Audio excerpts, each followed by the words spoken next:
गायत्री मंत्र के साथ में परम पूज्य गुरुदेव, वंदनीय माता जी, सभी ऋषि सत्ताओं को प्रणाम करते हुए आज की कक्षा का शुभारंभ करते हैं। ओम भूर्भुवः स्वः तत्सवितुर्वरेण्यं भर्गो देवस्य धीमहि धियो यो नः प्रचोदयात्। जी, आप सभी को प्रणाम। तो अभी ये हम लोग जो सूक्ष्म शरीर पर चर्चा कर रहे हैं, जो हमारी विस्तृत इसमें चर्चा चल रही है सूक्ष्म शरीर पर। तो अब सूक्ष्म शरीर में केवल 2 चैप्टर बचे हैं। एक इसको आज ले लेंगे और एक जो है इसको अगले सप्ताह ले लिया जाएगा। तो फिर इस तरीके से सूक्ष्म शरीर पर जो है विशद चर्चा हम लोगों ने की थी। सूक्ष्म शरीर का चैप्टर इन पे समाप्त हो जाएंगे, फिर कारण शरीर की तरफ हम लोग बढ़ेंगे। तो इसमें उच्च स्तरीय साधना में प्रवेश करने से पहले इन शरीर को जान लेना बहुत जरूरी है, क्योंकि जब तक पूरी जानकारी नहीं होती तब तक कोई भी व्यक्ति उन विद्याओं का लाभ नहीं उठा सकता जो सूक्ष्म और कारण शरीर को बलवान बनाती हैं। जानकारी का अभाव होने से कई बार उसमें साइड इफेक्ट्स भी हो जाते हैं, जबकि ये साधना जो है बिल्कुल हानि रहित है। इसमें कोई भी कुछ भी ऐसा नहीं है कि जिससे मनुष्य को हानि हो। लेकिन फिर भी अगर जिस परिणाम के लिए हम लोग प्रयास कर रहे हैं, समय खपा रहे हैं, और वो भी प्राप्त ना हो, तो वो भी एक प्रकार का साइड इफेक्ट ही होता है।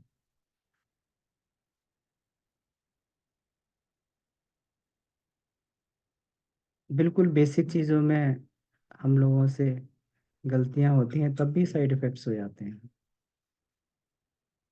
व्यक्ति भोजन करता है, भोजन शरीर के लिए महत्वपूर्ण होता है, लेकिन उसी भोजन को, वही महत्वपूर्ण भोजन को अगर अनावश्यक रूप से अधिक कर लिया जाए स्वाद के वशीभूत होकर, तो वही व्यक्ति के अस्वस्थता का कारण बन जाता है, उसके लिए कष्ट का कारण बन जाता है।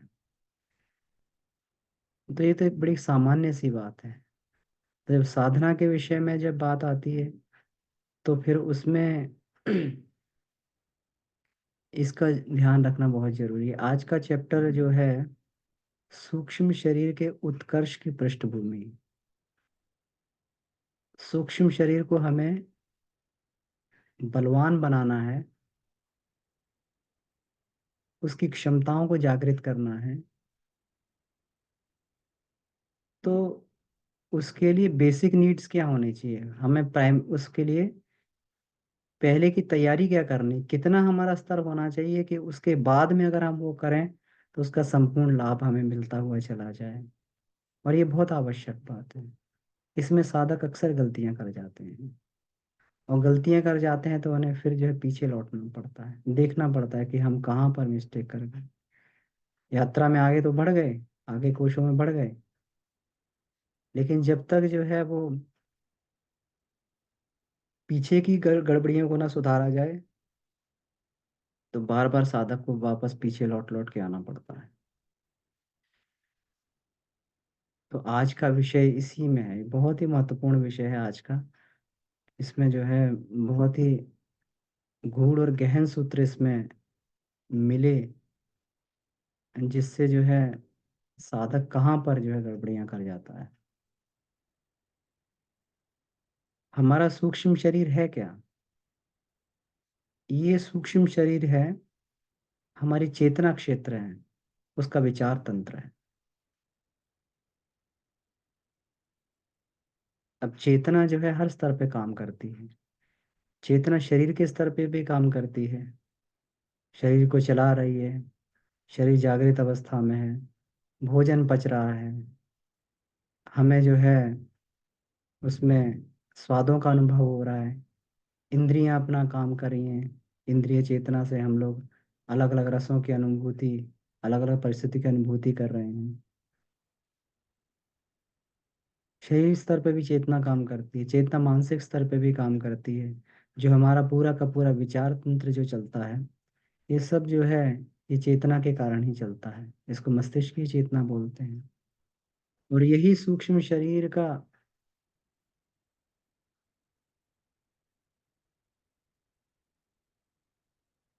यही सूक्ष्म शरीर का मुख्य आधार भी है। ये चेतना का विचार तंत्र भी है।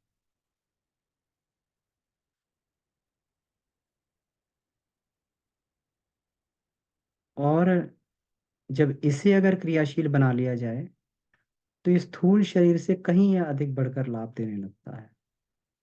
मनुष्य अपने स्थूल शरीर को विकसित कर ले, काया बहुत उसकी जो है बलवान हो जाए, सुडौल हो जाए काया, तो उस परिस्थिति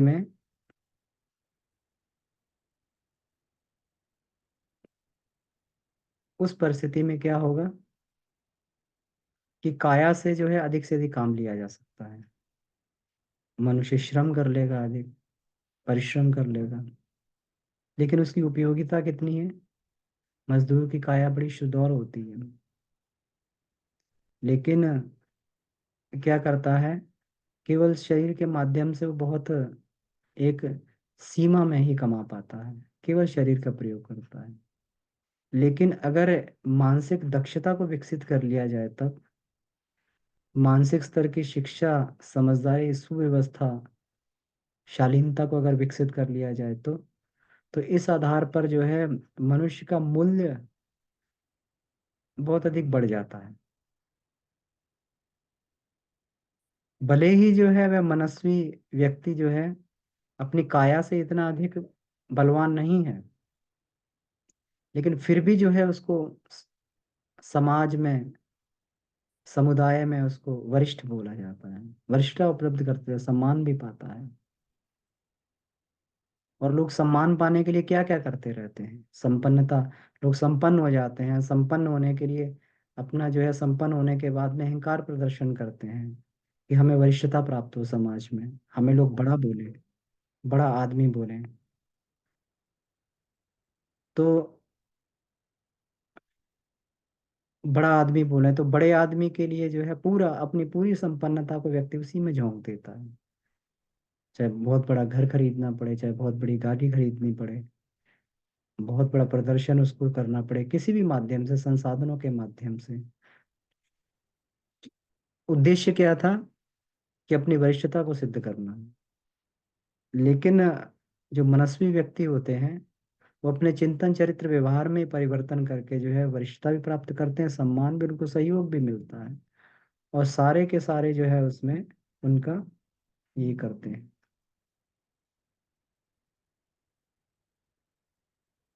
तो जो मानसिक परिष्कार के बल पर जो हम लोग को वरिष्ठता प्राप्त होती है,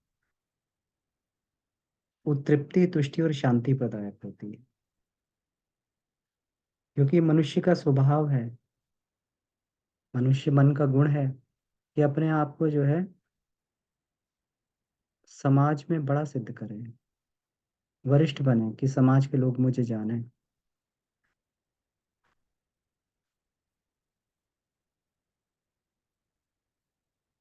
और ये करने के लिए व्यक्ति तरह तरह के कार्य भी करता है।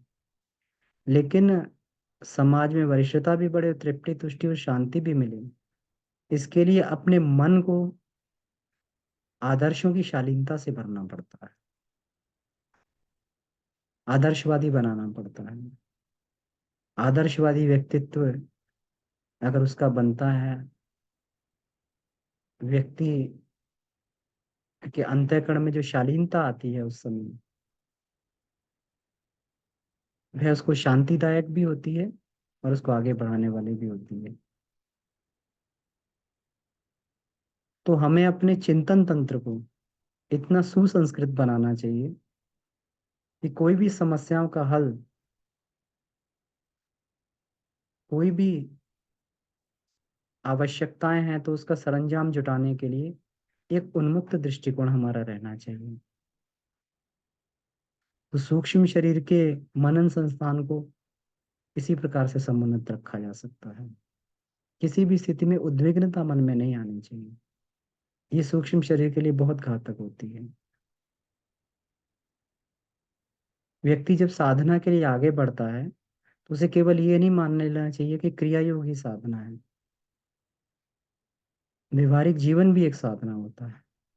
हमारा घर में व्यवहार कैसा है, हमारा पड़ोसियों के साथ व्यवहार कैसा है, हमारा समाज में व्यवहार कैसा है, हमारे ऑफिस में हमारा व्यवहार कैसा है। तो इस सब में जो है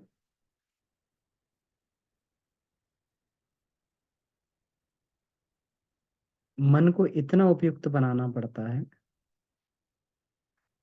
मन को इतना इसमें जो है ये बनाना पड़ता है कि व्यवहारिक जीवन भी हमारा साधनामय बन जाए। क्रिया योग तो पूजा पाठ उपचार का महत्व तो होता है, लेकिन पूजा पाठ उपचारों का महत्व जो है सीमित होता है। ऐसा नहीं है कि इनका महत्व नहीं है। क्रिया योगों का महत्व तो होता है, लेकिन जीवन में कितना उतर पाया है। अगर हमारा जीवन गया गुजरा चलता रहे तो हम लोग ये कहते हैं ना कि क्रिया करते रहे तो क्रिया से पहुंच जाएंगे, तो नहीं। लोग कहते हैं, लोग सोचते हैं कि जो व्यक्ति अखाड़े में जाता है तो पहलवानी सीख जाता है, अखाड़े से जुड़ना ही पहलवानी सीखना है। लेकिन ऐसी बात नहीं होती है। जब व्यक्ति अखाड़े में जाता है तो अभ्यास करता है वहां पर जाके। लेकिन साधारण व्यक्ति की धारणा ये है कि हम अखाड़े से जुड़ गए, हमने जिम ज्वाइन कर लिया तो हम जो है अब हम पहलवान हो गए। लेकिन ऐसा नहीं होता है। जब व्यक्ति अखाड़े में जाता है तो उसको उसके लिए मेहनत करनी पड़ती है, प्रयास करना पड़ता है। उसके अनुसार उसको खुराक खानी पड़ती है, उसके अनुसार उसको कसरत करनी पड़ती है।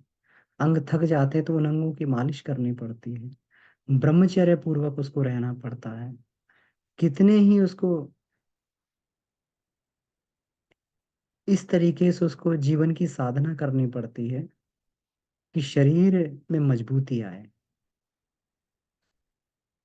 अन्यथा कोई व्यक्ति अगर शरीर से दुर्बल है और वो इसमें लग गया तो उसको फायदा तो नहीं होगा, उल्टा नुकसान कर बैठेगा। उसके जॉइंट्स में पेन हो जाएगा, शरीर में पेन रहने लगेगा, तरह तरह की समस्याओं से घिर जाएगा।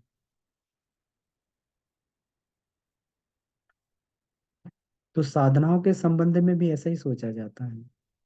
जैसे व्यक्ति सोचता है कि अखाड़े से जुड़ गए तो पहलवान बन गए, लेकिन साधनाओं के संबंध में भी ऐसी बात होती है। लोग जो लोग साधनाओं के तौर तरीके बताते हैं, क्रिया योग बताते हैं, वो एक बात की भूल कर देते हैं, मिस्टेक कर देते हैं। एक गणित को भूल जाते हैं कि उसके साथ साधना के अलावा और क्या करना है। अगर यह पता नहीं है साधना के अलावा और क्या करना है, तो फिर वो साधना जो है अपने पूरे परिणाम नहीं दे सकती। हो सकता है कि उसमें जो है ना हानि भी हो जाए। तो स्थूल और सूक्ष्म शरीरों को जो सबल बनाती साधना है, असाधारण रूप से उसको जो है सशक्त बना देती है, असाधारण रूप से। लेकिन उनको बताने अपनाने से पूर्व जो है हमें अपनी स्थिति का पर्यवेक्षण उसमें करना पड़ता है कि हमारे जो हमें उसके लिए तैयारी करनी है, उसके लिए विकास करना है, मानसिक परिष्कार करना है, वो पूरा हुआ कि नहीं हुआ। लेकिन विज्ञान में कोश की साधना में जाता है, असाधारण रूप से उसके उसके जो है सूक्ष्म कारण शरीरों में असाधारण शक्तियां आती हैं, बड़ी तेजी से शक्तियां आती हैं। लेकिन वह शक्तियां अपने साथ कुछ परीक्षाएं भी लेके आती हैं।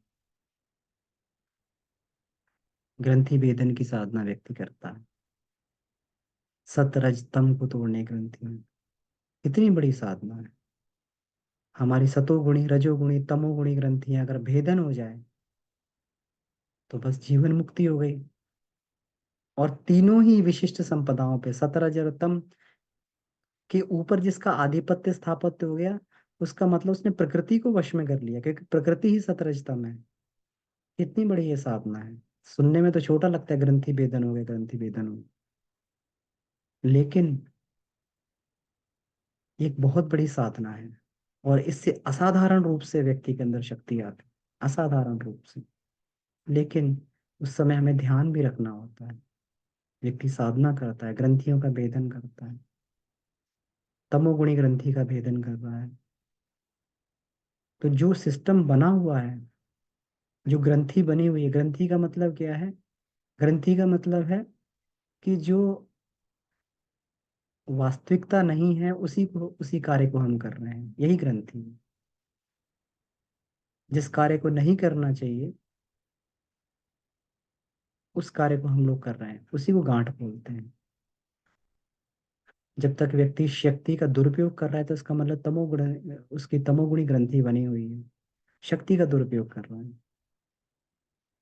लेकिन जब उसका भेदन करता है, तो भेदन करते समय भी, जब भेदन होता है, तो साधक के ऊपर भी प्रहार होता है। एक युद्ध होता है साधक का उनके साथ में।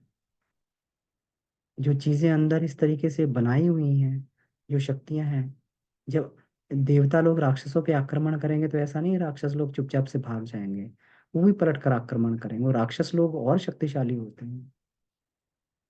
कुंडलिनी जागरण की व्यक्ति साधना करता है। साधक जो है धीरे धीरे पहुंचकर, ऊपर से पहुंचकर नीचे की तरफ जाता है, वहां पर कुंडलिनी शक्ति को जगाता है। लेकिन जैसे ही कुंडलिनी शक्ति जागती है, तो सबसे पहले साधक पे प्रहार करती है। ये एक वास्तव में, इसको बोलें तो एक एक तरीके का ये एक भयंकर सत्य है। कि वह जागृत कुंडलिनी साधक के ऊपर आक्रमण करती है। किस लिए आक्रमण करती है? उसके रजोगुण और तमोगुण को चबा जाती है। तो साधक उस स्थिति में, अगर उसके अंदर रजोगुणी और तमोगुणी उसके अंदर वासनाएं अधिक हैं, तो उसके अस्तित्व ही संकट में पड़ जाता है। इसमें गुरुदेव ने इसमें लिखा भी है, विशेष कुंडलिनी विशेषांक में भी लिखा था, कि जब कुंडलिनी शक्ति अंदर से जागती है, तो इसी तरीके से जागती है जैसे मादा बिच्छू। इसमें जो ये जो है मादा बिच्छू बच्चों को जन्म देती, तो बच्चे उसका पेट खाकर निकलते हैं। कुंडलिनी भी साधक को खा के निकलती है। अब खाने का अलंकारिक वर्णन ये हो गया कि उसकी रज और तम को चाट लेती है, पूरा खा जाती है पूरा। तब अंदर से कुंडलिनी शक्ति जागती है। तो इसीलिए जो है, सूक्ष्म शरीर का परिष्कार पहले बहुत अधिक होता है, कि साधक उसको झेल पाएगा कि नहीं झेल पाएगा। परम पूज्य गुरुदेव कहा करते थे, ये कहीं आया भी था, उसमें जो रिटर्न में भी आया था, कि कुंडलिनी जब जागती है, तो उसके अंदर काम वेग जो है, काम वासना 50 गुना अधिक बढ़ जाती है। या उस स्थिति को साधक संभालने के लिए तैयार है कि नहीं? अगर नहीं है, तो फिर जो है वो 50 गुना तेजी से नीचे की तरफ गिरता है। सामान्य अवस्था में तो गिर रहा था तो उठ रहा था, लेकिन जब 50 गुना तेजी से, 50 मंजिल से, एक मंजिल से गिरेगा और 50 मंजिल से गिरेगा, तो उसमें जो है हम लोग देख सकते हैं। तो इसीलिए इसको गुरु के मार्गदर्शन में और इसमें संपन्न किया जाता है। बार बार यही बात इसमें बताई जाती है, कि इसमें कौन कौन सी हमें विशेष तैयारी करनी है। क्योंकि ये साधनाएं, ये ये जो है ऐसी नहीं है कि इनका प्रतिफल नहीं है। असाधारण रूप से सशक्त साधनाएं हैं। आत्मानुभूति योग करता है व्यक्ति। आत्मानुभूति योग, इसमें ये कहने का अर्थ नहीं है कि इसमें, कि मतलब अ, कि इसमें जो है कोई डर वाली बात है। लेकिन साधक को क्या क्या सावधानियां लेके चलना चाहिए, हमेशा उसका ध्यान रखना चाहिए। जब हम लोग इसमें आत्मानुभूति योग करते हैं, तो आत्मानुभूति योग का मतलब क्या हो गया? कि आत्मा, हम शरीर नहीं, हम आत्मा है। तो अब जो है ये सिद्ध कैसे होगा कि हमारी साधना पक गई है? तो फिर शरीर को फिर इस तरीके से कष्ट, मानसिक कष्ट, शरीर को कष्ट इस तरीके से होगा, कि जो है बिल्कुल एक व्यक्ति जो है, हाँ, उसमें, और फिर भी वो स्थिर रह पा रहा है, फिर भी आत्मभाव में प्रतिष्ठित है। स्वामी रामकृष्ण परमहंस, गले का कैंसर हो गया था, इतनी बड़ी इनको समस्या थी, लेकिन फिर भी आत्मभाव में प्रतिष्ठित थे। उस व्यक्ति को कहा जा सकता है कि ये है। तो जब सिद्धियां जब साधक के पास में आती तो सिद्धियां इस तरीके से नहीं आ जाती। उसको परीक्षाओं से गुजरना पड़ता है, उसको विभिन्न इससे गुजरना पड़ता है, आपदाओं विपदाओं से इसको होके गुजरना पड़ता है, तब जाके जो है उसको उसका सर्टिफिकेट मिलता है। ये तो बड़ी ही बेसिक सी बात है।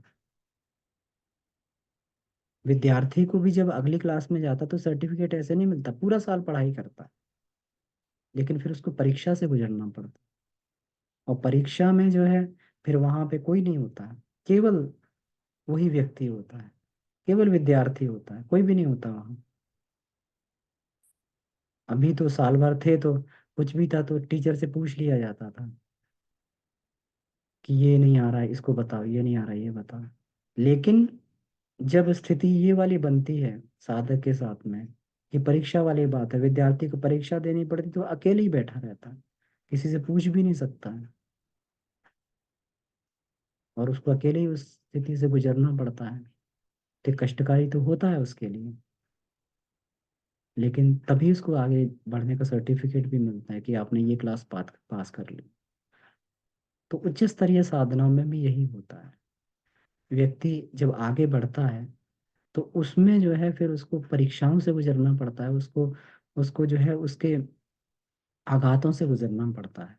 तो उस समय अगर साधक की पृष्ठभूमि तैयार नहीं है, सूक्ष्म शरीर के परिष्कृत नहीं है, अगर चित्त वृत्तियों पर उसका नियंत्रण नहीं है, तो उसको बार बार पीछे की तरफ लौटना पड़ता है, साइड इफेक्ट्स के साथ पीछे की तरफ लौटना पड़ता है। तो ये सावधानियां सब जो है इसको साधक को इसमें ध्यान देनी चाहिए। तो सूक्ष्म शरीर का जो मानस तंत्र होता है इसको प्रगतिशील बनाने के लिए उसको जो है स्थिरता, एकाग्रता और समस्वरता प्राप्त करनी चाहिए। स्थिरता, चित्त स्थिर हो गया, अब वृत्तियां परेशान नहीं कर रही हैं, अब वृत्तियां उसको घसीट नहीं रही हैं, नहीं तो व्यक्ति को वृत्तियां घसीट ले जाती हैं। कभी जो है उसको वासना घसीट ले जाती है खाने के प्रति, कभी काम वासना घसीट ले जाती है, कभी इसको किसी तरीके के जो प्रलोभन घसीट ले जाते हैं। तो स्थिरता बहुत जरूरी, एकाग्रता बहुत जरूरी, एक ही लक्ष्य, साधक का एक ही लक्ष्य। उसके फिर दिमाग में 50 चीजें नहीं चलनी चाहिए, एक ही चीज चलनी चाहिए, केवल आत्म तत्व, एकाग्रता, एकाग्र लक्ष्य। मैं ये भी कर लूँ, वो भी कर लूँ, ये भी इकट्ठा कर लूँ, वो भी टारगेट पूरा कर लूँ, इसको भी कर लूँ, उसको भी कर लूँ, तो फिर नहीं होता। एकाग्रता, एकाग्र चित्त, एक ही चीज पर फोकस, अर्जुन की तरीके से कि भाई अब तो केवल चिड़िया की आंख दिखाई दे रही है और कुछ नहीं दिखाई दे रही। और समस्वरता, समस्वरता का अर्थ हुआ कि अपना मन जो है आत्मा के साथ में ट्यूनिंग हो गई। अब मन वही कर रहा है जो आत्मा के साथ नहीं कर रहा है। मानसिक उद्वेगों से हमेशा साधक को बचना चाहिए, क्योंकि जब मानसिक उद्वेग आते हैं तो ये उसी तरीके से हो जाता है जैसे समुद्र में कभी ज्वार भाटा आता है। तो जब ज्वार भाटा आता है तो नाव जो खेने वाले होते हैं उसको असाधारण परिश्रम करना, बहुत ताकत लगानी पड़ती है नाव को बचाने के लिए। कभी कभी तो ऐसी भी परिस्थिति आ जाती है कि चट्टान से टकराकर नाव जो है डूबने का खतरा पैदा हो जाता है।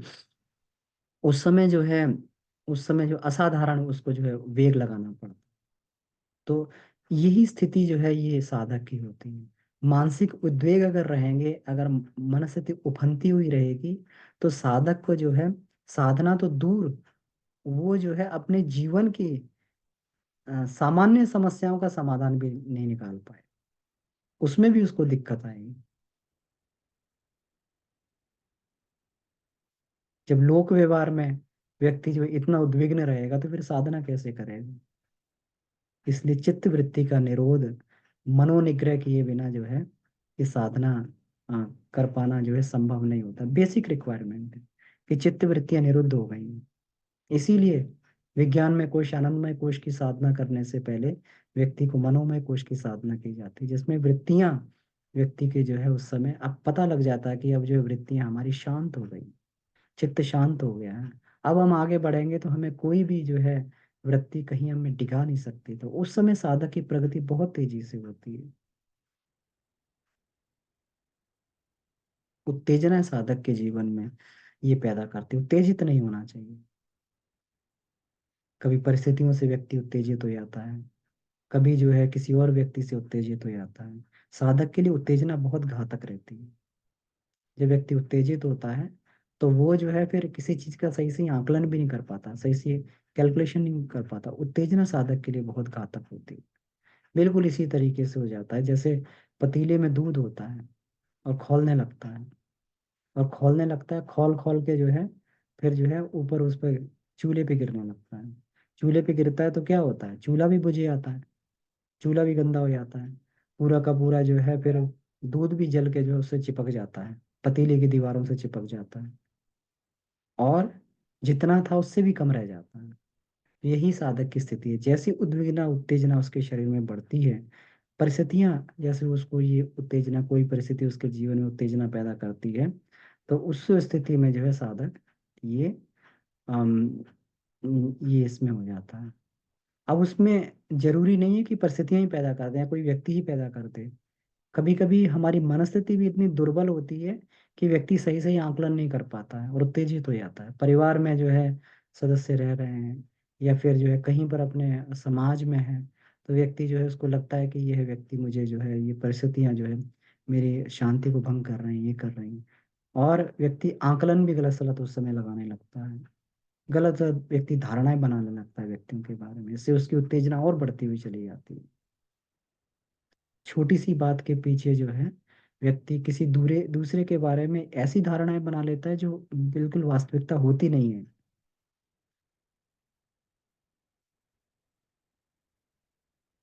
तो ये चीजें साधक के लिए जीवन में इसमें बहुत घातक होती हैं।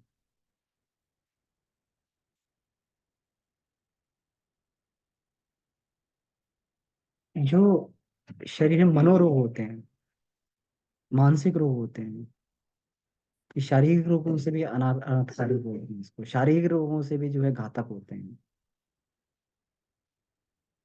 क्योंकि जैसे ही जो है उसके अंदर जो ये उत्तेजना पैदा होती है, ये एक मनोरोग है। शरीर को बुखार आता है तो शरीर का टेम्परेचर बढ़ जाता है, उसका ये जो है उसका पूरा का पूरा संस्थान जो है पूरा उसमें टेम्परेचर बढ़ जाता है और वो काम करना बंद कर देता है। लेकिन मन को बुखार आ जाए तो ये और भी तरह घातक हो। व्यक्ति का पूरा विचार तंत्र लड़खड़ा जाता है। इसमें गुरुदेव बिल्कुल जो है स्पष्ट करना चाह रहे हैं कि कहाँ कहाँ पर व्यक्ति गलत करता है, कहाँ पर उसकी कमजोरियां होती हैं, साधक की कमजोरियां कहाँ पे होती हैं। कि जैसे उत्तेजना आती है विचार तंत्र पूरा का पूरा जो है उसका लड़खड़ा जाता है।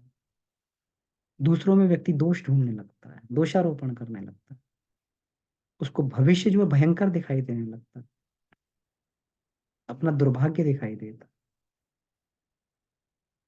ये सूक्ष्म शरीर की उत्तेजना है।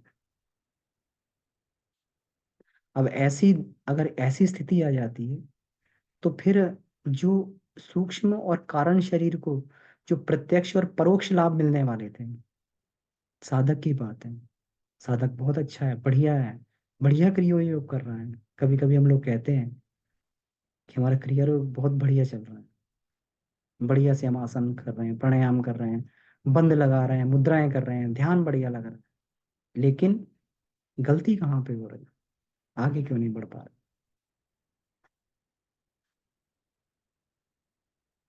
तो दिक्कत उसमें इसी समय में यहाँ पर ये आ जाती है। इसको जो भी प्रत्यक्ष और परोक्ष लाभ मिलने चाहिए उसके सारे दरवाजे बंद हो जाते हैं, क्योंकि सूक्ष्म शरीर उस समय से गड़बड़ा जाता है, उत्तेजित हो जाता है, उद्विग्न हो जाता है। तो अपनी जो दिव्य विशिष्टताएं हैं, अपने अंदर जो दिव्य शक्तियां हैं, उसको समुन्नत बनाने के लिए, आगे बढ़ने के लिए, चाहे हम कहें कि विज्ञान में कुछ की साधना में हम लोग आगे बढ़ने वाले हैं, कदम रखने वाले हैं, तो सबसे पहला उसके लिए शर्त है कि मानसिक संतुलन किसी भी परिस्थिति में ना गड़बड़ाए। व्यक्ति का मानसिक संतुलन हमेशा बने, मानसिकता में गड़बड़ा, अगर मानसिक संतुलन गड़बड़ा गया तो फिर जो है, जो ऊपर से ईश्वर की तरफ से जो ये मिल रहे हैं, शक्तियां मिल रही हैं, सिद्धियां मिल रही हैं, ये मिल रहा है, तो ये जो है फिर उसको जो है ये प्राप्त नहीं होगा। अहंकार साधक के लिए तब तक घातक होता है। साधना में अहंकार बहुत घातक होता है। व्यक्ति जो है पग पग पर वाहवाही लूटना चाहता है, अपने आप को जो है बड़ा सिद्ध करता है दूसरों से, दूसरों की कमियां देखने लगता है।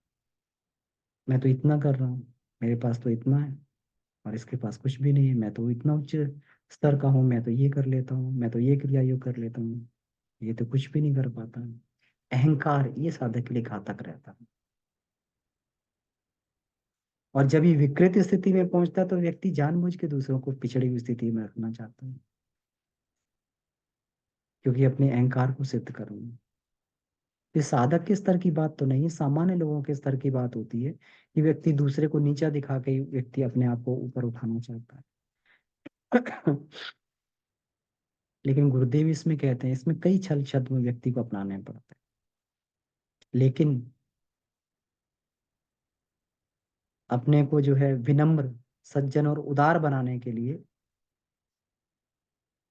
अगर हम लोग ये पुरुषार्थ करें, अपने आप को विनम्र बनाए, सज्जन बनाए, उदार बनाए, तो इसमें ये बिल्कुल भी असंभव नहीं है।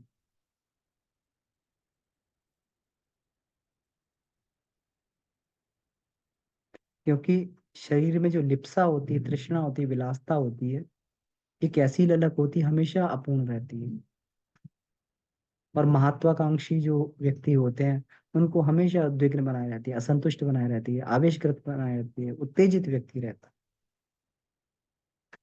अगर जब तक इनको हम लोग नष्ट नहीं कर पा रहे, जब तक इनको परास्त नहीं कर पा रहे हैं, जब तक इनसे नहीं लड़ पा रहे हैं, तब तक जो है सूक्ष्म शरीर का उत्कर्ष संभव नहीं होता है।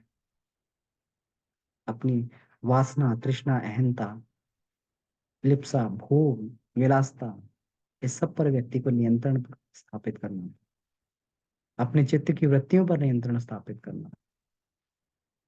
क्योंकि महर्षि पतंजलि ने कहा कि योगा है चित्त वृत्ति निरोधा। जब एक बार चित्त की वृत्तियों का निरोध हो गया, तो फिर तो वो स्वतः ही योग की स्थिति में आ गया अपने आप। क्योंकि आत्मा जो है हमेशा परमात्मा के उसमें रहती है। लेकिन ये जो दीवार, जो वृत्तियों की दीवार रहती है, ये जो है हमेशा व्यक्ति के लिए ये घातक रहती है, उसके बीच की दीवार, आत्मा और परमात्मा के बीच की दीवार। अगर हम लोग देखें, तो अगर इसको माइंड को अगर देखा जाए, इसको तीन भागों में बांटें, तो शुरू का हमारा जो फ्रंटल लोब होता है, इसको चेतन मन बोलते हैं। बीच का जो हमारा ये मिडल वाला जो होता है, मिड ब्रेन वाला हिस्सा होता है, इसको हम अचेतन मन बोलते हैं। और पीछे जहाँ पे पीछे वाला हिस्सा ऑक्सीपिटल लोब होता है, जहाँ पे हमारी चोटी इत्यादि रखी जाती है, उसको जो है सुपर चेतन मन बोलते हैं। तो यहाँ परमात्मा हमेशा जो है ये परमात्मा से संपर्क बनाए रहता है, इसीलिए चोटी यहाँ पे रखी जाती है। ये हमेशा परमात्मा के उसमें जुड़ा रहता है, हमेशा जो है, हमेशा परमात्मा यहाँ पे ऑनलाइन रहते हैं। अपनी कुछ ना कुछ जो है गाइडेंस साधक को देते रहते हैं, कुछ ना कुछ ज्ञान साधक को देते रहते हैं। ईश्वर का जो है विशद ज्ञान यहाँ पर प्रवाहित होता रहता है। लेकिन बीच का जो है, ये हमारा जो हिस्सा होता है हमारे कुसंस्कारों का, वृत्तियों का, ये जो है इस विशद ज्ञान को वहां पर जो है चेतन मन में नहीं उतरने देता है, तो व्यक्ति समझ नहीं पाता है। जब तक चेतन मन में चीज नहीं उतरती, तब तक व्यक्ति को उसकी समझ नहीं आती है। तो ये हमेशा ये बाधक रहता है। तो कोई भी जो है इसमें, कोई भी उच्च स्तरीय साधना करने की प्रारंभिक शर्त यही होती है कि इसमें जो अपनी वृत्तियों को निरोध किया जाए, इनको जो है दूर किया जाएगा, तभी मनुष्य जो है वहां पर उस स्थिति के लायक अपने आप को बना पाता है, और बिना साइड इफेक्ट के फिर वो जीवन में आगे बढ़ता है। उसकी सारी साधनाएं फलीभूत होती रहती हैं। तो वो जीवन में अपना भी जो है विकास करता है, और दूसरों का भी जो है उसमें दूसरों के लिए भी मार्गदर्शन करता है। तो आज का जो है विषय को हम लोग यहीं समाप्त करते हैं। समय हो गया है, तो इसमें कोई प्रश्न बनता है तो उस पर हम लोग चर्चा कर सकते हैं, और अपना अनुभव भी इसमें दे सकते हैं, क्योंकि साधक स्तर के व्यक्ति इसमें जुड़े हुए हैं। तो ये सूक्ष्म शरीर का जो है के ऊपर सेकंड लास्ट इसमें चैप्टर बोला था गुरुदेव ने, सेकंड लास्ट चैप्टर है ये। इसके बाद फिर सूक्ष्म शरीर का उत्कर्ष कैसे किया जाता है, तो सूक्ष्म शरीर का उत्कर्ष जो है ज्ञान योग से, जैसे हम लोगों ने स्थूल शरीर का ये पढ़ा था, स्थूल शरीर का उत्कर्ष जो है कर्म योग से होता है। तो स्थूल शरीर का जो उत्कर्ष है वो ज्ञान योग से सूक्ष्म शरीर का उत्कर्ष होता है। तो अगली बार हम लोग इसी पे चर्चा करेंगे कि अब ज्ञान योग से किस प्रकार से इसका उत्कर्ष किया जाए। आज इसकी केवल बेस क्या होना चाहिए, पृष्ठभूमि क्या होनी चाहिए इसके उत्कर्ष की, तो आज हम लोगों ने इस बात पर चर्चा की। तो यहीं पर जो है इसको बात को समाप्त करते हैं। तो कहीं कोई डाउट इसमें होता हो, कोई प्रश्न बनता हो, या फिर कोई इसमें अपने अनुभव की बात करनी है तो उसको की जा सकती है। जी। जी भैया प्रणाम, सभी को प्रणाम। भैया प्रणाम। हाँ भैया, अभी आपने जैसे बताया कि जैसे जब हमारी कुंडलिनी जब जगती है तो हम तो जो है तम को और जो है रज को, ये जो है ये खाना शुरू करती है। तो इसका थोड़ा सा और एग्जांपल देके बताइए कि और क्या क्या होता है इसके अंदर। तम को रज को खाने का मतलब ये हो गया कि जो है उसकी प्रबल विरोधी है। अब मान लीजिए कि हमारे अंदर जो है वासना बढ़ रही है, या फिर कोई भी हमारे अंदर जो है ये बढ़ रहा है, तो फिर साधक को जो है उसके लिए अधिक खामियाजा उसको भुगतना पड़ता है। नॉर्मल स्थिति में जो है उसको उसको उतना नहीं उसमें उसको साइड इफेक्ट आएगा। लेकिन फिर थोड़ी सी भी ऐसा होता है ना कि एक बार एक एग्जाम्पल इसका जो है, एक ये एग्जाम्पल है उसमें, एक एक बड़ा ही इसमें ये है, सुंदर उदाहरण है कि एक बार एक व्यक्ति जो है जा रहा था, तो उसकी गाड़ी के नीचे कुत्ता आ गया, मर गया कुत्ता वो। तो वो कुत्ता जो है मर गया, तो वो यमराज के पास में पहुंचा। तो यमराज के पास में पहुंचा, तो उसने जो है यमराज यमराज ने कहा उस व्यक्ति ने तुम्हें मार दिया है, उस व्यक्ति ने तुम्हें मार दिया है, तो अब तुम ये बताओ कि उसको क्या दंड देना चाहिए। तो कुत्ते ने कहा कि उसको अगली बार किसी जो है मंदिर का जो है उसको ब्राह्मण बना देना, पुजारी बना देना, ब्राह्मण बना देना उसको। फिर यमराज ने कहा कि तुम उसके लिए जो है दंड मांग रहे हो या फिर उसके लिए ये मांग रहे हो, वरदान मांग रहे हो। तो उसने कहा कि मैं भी पहले किसी मंदिर का पुजारी ब्राह्मण था, और जितनी बार मैंने गलतियां करी उतनी बार मुझे कुत्ते का जन्म लेना पड़ा। तो जब ज्ञानी व्यक्ति गलतियां करता है, जब साधक गलतियां करता है, तो उसको उसका साइड इफेक्ट ज्यादा होते हैं। तो इसीलिए जो है कोई भी तमोगुणी या रजोगुणी वृत्ति अगर हमारे ऊपर हावी होगी, तो कुंडलनी जागरण में जो हमेशा जो कुंडलनी शक्ति जागेगी, तो उसको जो है फिर वो उसका साइड इफेक्ट ज्यादा होगा। यही है चबाने का मतलब, यही हो गया। चबाने का मतलब ये है कि फिर उस स्तर का दंड मिलेगा कि दोबारा उस काम को नहीं करेगा, इसी को चबाना बोलते हैं। कि फिर जो है इतना दंड मिले कि इतनी रूह कांप जाए कि फिर उसको देख के भी डर जाए। जी जी जी, ठीक है भैया जी, धन्यवाद। समझदार व्यक्ति को जो है हमेशा जो है, पागल व्यक्ति को जो है उसको ले जाओ अदालत में खड़ा कर दो, किसी को मार भी दे, ये तो पागल था। लेकिन समझदार व्यक्ति, उसको पूरी पनिशमेंट मिलती है, दंड मिलता है खूब अच्छे से। तो जो व्यक्ति इस स्तर पे पहुंच गया है, जिसको सब कुछ मालूम है, थोड़ी भी गलती करेगा उसको ज्यादा दंड मिलेगा उसका। और वो उसके लिए हितकारी दंड होता है, वो इसलिए होता है कि इसको इतना दंड मिले कि दोबारा ये गलती करने का ये प्रयास ना करे फिर। बच्चों को जो है थोड़ी बहुत पनिशमेंट देते हैं और पनिशमेंट देकर उनको छोड़ देते हैं। कोई बच्चा जो है अगर हत्या कर दे, उसको बाल सुधार गृह में भेज देते हैं। लेकिन कोई व्यक्ति, अगर कोई बड़ा व्यक्ति, वयस्क व्यक्ति हत्या कर दे, तो फिर उसके लिए जो है उसको कैपिटल पनिशमेंट भी मिल सकती है, उसको जो उम्र कैद की सजा भी मिल सकती है। तो डिपेंड करता है, साधक का मतलब वरिष्ठ व्यक्तित्व। जी जी, ठीक है भैया, धन्यवाद। जी। प्रणाम भाई साहब, सबको जी प्रणाम। डॉक्टर साहब बहुत ही प्रणाम। सुंदर, इतना सिंप्लीफाई ढंग से आप बता रहे हैं ना। तो मुझे ये दो प्रश्न आ रहे थे कि जो आप ये आपने बताया मन और आत्मा की ट्यूनिंग, ये कैसे होगी, सिंपल ढंग से हम कैसे कर सकते हैं। और दूसरा आपने बताया ये मिड ब्रेन के बारे में। तो आजकल ये मिड ब्रेन एक्टिवेशन के कोर्सेज चल रहे हैं, वो छोटे छोटे बच्चों को भी करा रहे हैं, वो आंख पे पट्टी बांध के भी पढ़ ले रहे हैं और क्या क्या इस तरह के। तो ये सब क्या है, थोड़ा उसके बारे में कुछ कहीं पे गुरुदेव ने बताया वो कैसे एक्टिवेट हो जा रहा है लोगों का और हो रहा है। तो ये सब क्या है, और बहुत ही सुंदर चल रहा है। तो धन्यवाद आपको जी। जी डॉक्टर साहब, बहुत बहुत धन्यवाद प्रश्न के लिए। तो उसमें देखिए, जो एक बात ये वाली आई कि मन और आत्मा की ट्यूनिंग कैसे हो। तो इसमें एक बड़ी अच्छी इसमें इक्वेशन आती है कि हमारा जो है, जो पदार्थ सत्ता है, जड़ है, वो चेतन के नियंत्रण में काम करे। चेतन मतलब आत्मा, और आत्मा परमात्मा के नियंत्रण में काम करे। तो जो हमारी आत्मा अगर जो कह रही है और मन उसके हिसाब से चलने लगता है, तो ये आत्मा और मन की ट्यूनिंग हो जाती है। लेकिन अगर हमारी आत्मा कुछ और कह रही है और मन कुछ और करना चाह रहा है, कहीं और फंसा हुआ है और कुछ और करता है, तो फिर आत्मा उसके लिए जो है ये, उसके लिए आत्मा जो है फिर छटपटाती रहती है कि मेरा जो, मेरा मेरा स्टाफ है, ये मेरा नौकर है। भाई ये मन अगर मिला है या शरीर मिला है या बुद्धि मिली है, ये सारे के सारे जो है, ये सारे आत्मा के स्टाफ हैं, आत्मा के उद्देश्य पूरा करने के लिए मिले हुए हैं। और आत्मा अब ये, अगर ये नौकरी जो है बॉस की बात नहीं माने, तो उस स्थिति में तो फिर जो है बॉस के लिए बड़ा कठिन होगा। बेचारा छटपटाता तड़पता ही रहेगा कि इनको मैं, ये मेरे नौकर हैं, ये मेरे काम के लिए और मेरी बात ही नहीं सुनते हैं।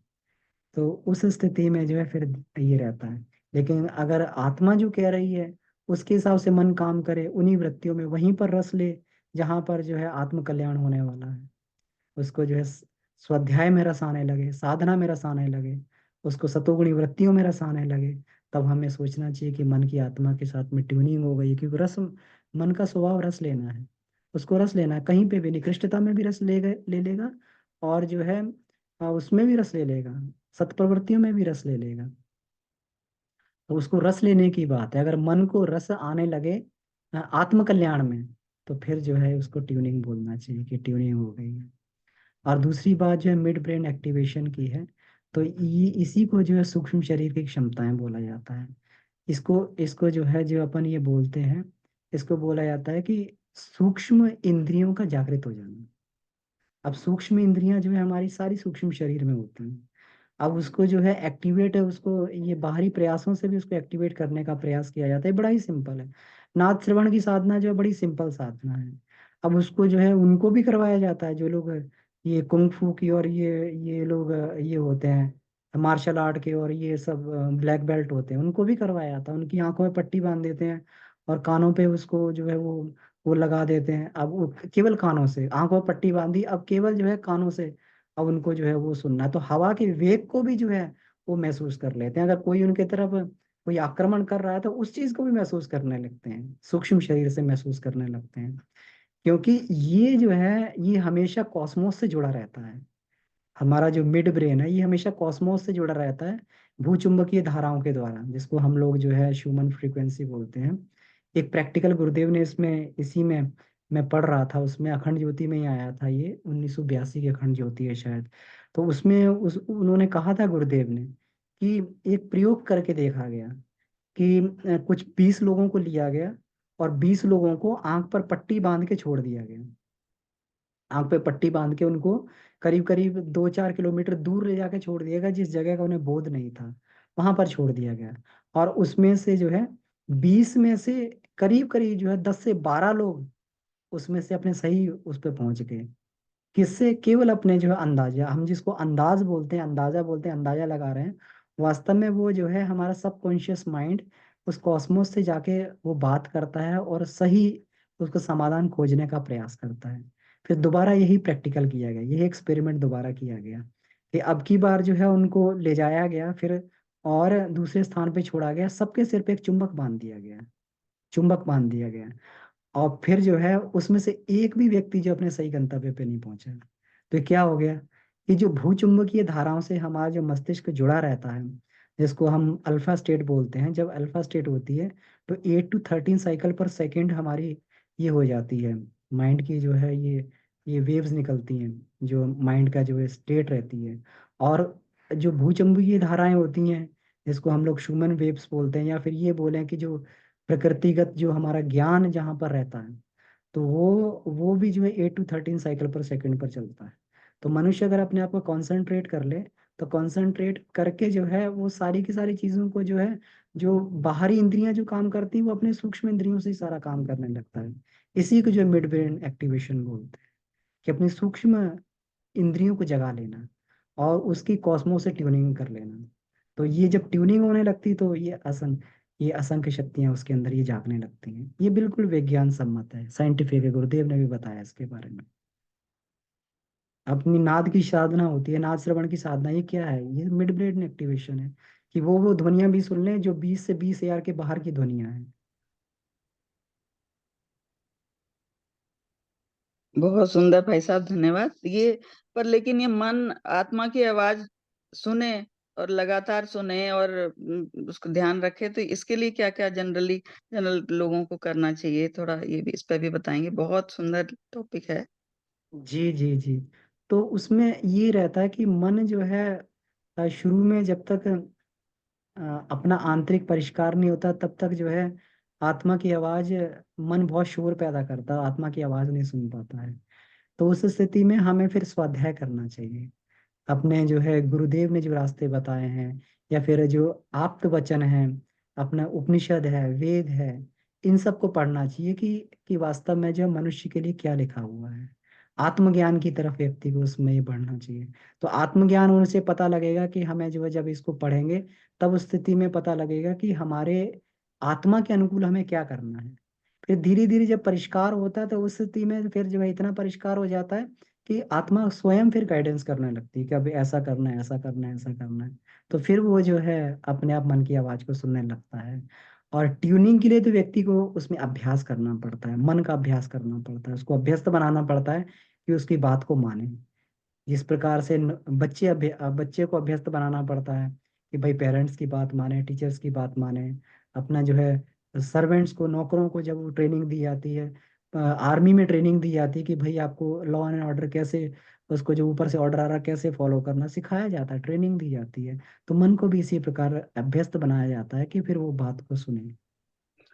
तो भाई साहब, इसमें ये जो है अंतर्मुखता और मौन काफी जो है हेल्पफुल होते होंगे, है ना? बिल्कुल बिल्कुल। स्वाध्याय और ज्ञान के मौन, अलावा, है ना? जी। बिल्कुल मौन, मौन जो है जरूर रहना चाहिए साधक, और कम से कम सुबह तो मौन रहना ही चाहिए। सुबह के ब्रह्म मुहूर्त के समय में जो व्यक्ति मौन रहता है, तो बहुत सारी हमारी ईश्वरी वाणी ब्रह्म मुहूर्त में जो है बड़ी ही उस समय तेजी से साधक के अंदर प्रवेश करती है, और वो व्यक्ति ईश्वरी वाणी को, आकाशवाणी को सुन सकता है उस समय। हाँ, प्रणाम भैया, मैं कुछ बोलूं? जी जी बिल्कुल। हाँ, मेरा अनुभव से मैं बोल रही हूँ कि मैं यहाँ मतलब जुड़ी नहीं थी आप लोगों से, लेकिन इतने सालों से बाबूजी को मेरा एक ही काम था, बाबूजी को सुनना, उतने उसके एपिसोड्स यूट्यूब में, और दूसरा काम था मेडिटेशन। तो काफी कुछ मुझे बहुत कुछ मिला, कि जैसे आप लोगों से अभी जुड़ी हूँ लेकिन सालों से जुड़ गई थी। अ, ये भौतिक शरीर से मतलब देखे नहीं थे किसी को, लेकिन मेडिटेशन से और इससे दोनों से बहुत फायदा हुआ बाबूजी को सुनने में, और इस ये दोनों चीज में ज्यादातर मेडिटेशन, सवेरे मेडिटेशन और पूरा दिन बाबूजी को सुनना, तो जी दोनों से बहुत फायदा हुआ। और अभी मुझे जो उपनिषद वहां से एक मिला था, मुझे रूपा दी ने दिया था, वो ब्रह्म विद्या खंड है। तो उसमें लिखा है 108 उपनिषद, लेकिन इसमें 1 to 42 है शायद। तो कहाँ पे मिलेगी दूसरी उपनिषद?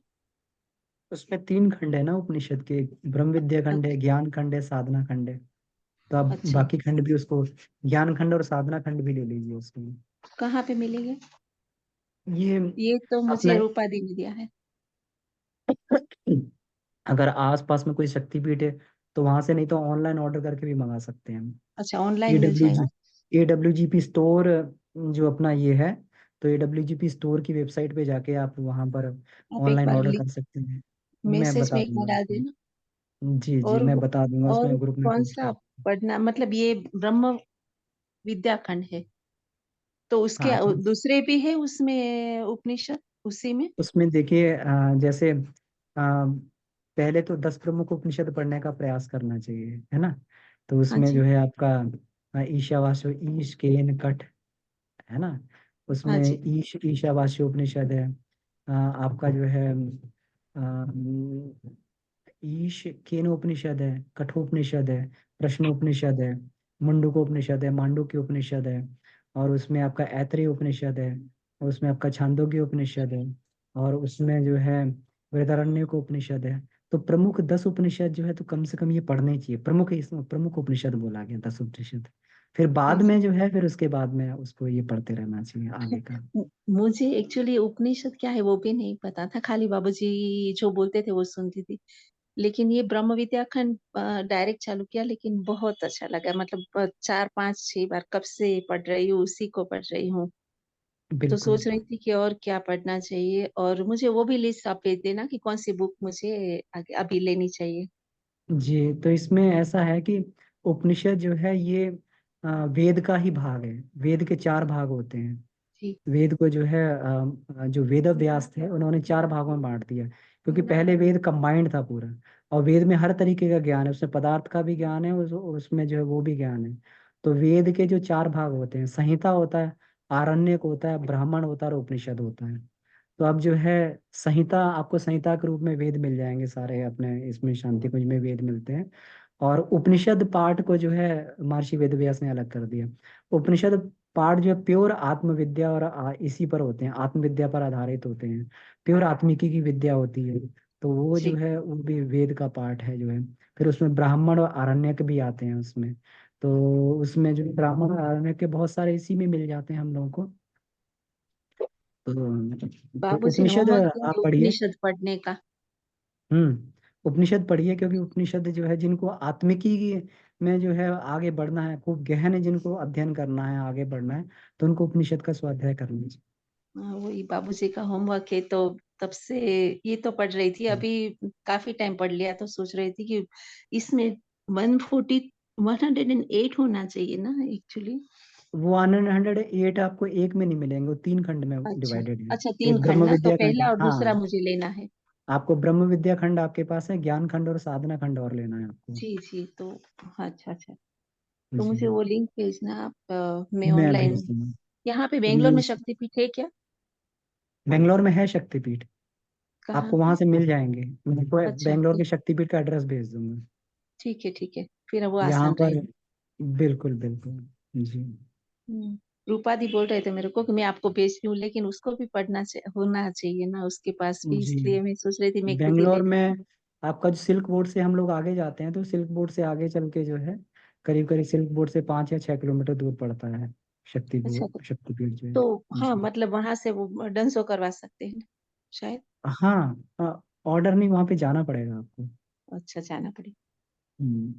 और ऑनलाइन ऑर्डर के लिए मैं आपको बता दूंगा, ठीक है। awgv.org, आप ऑनलाइन ऑर्डर कर देंगे तो आपको घर पे आ जाएगा। शक्तिपीठ मतलब क्या होता है वहां पे? शक्ति की पीठ का मतलब जो है गायत्री मंदिर बना हुआ है, गायत्री चेतना केंद्र बना हुआ है वहाँ पर। तो वहाँ अच्छा साहित्य मिलता है, सब कुछ जो है, और अपनी विभिन्न गतिविधियां चलती हैं। अच्छा। एक्चुअली गायत्री मंदिर राजाजी नगर में भी है, लेकिन वहां पे नहीं अच्छा अच्छा। मिलेगा। वहां पे नहीं हाँ, तो मिलेगा वहाँ शायद। पता करके देख सकते हैं, हो सकता है आपको मंगा दें, नहीं तो नहीं होगा तो आप बोल देंगे उनको तो मंगा भी देंगे आपको। ठीक है। जी। ये वो नाम और लिंक दोनों मैं भेज भेज दूंगा दीजिए जी। आप। ठीक है, बहुत बहुत धन्यवाद भैया। जी दी, धन्यवाद। प्रणाम। तो समय हो गया अपना, तो इसको जो है आइए आज की कक्षा को हम लोग यहीं समाप्त करते हैं। परम पूज्य गुरुदेव वंदनीय माता जी को हम लोग धन्यवाद देते हुए, ऋषि सत्ताओं को धन्यवाद देते हुए आज की कक्षा को ही समाप्त करते हैं।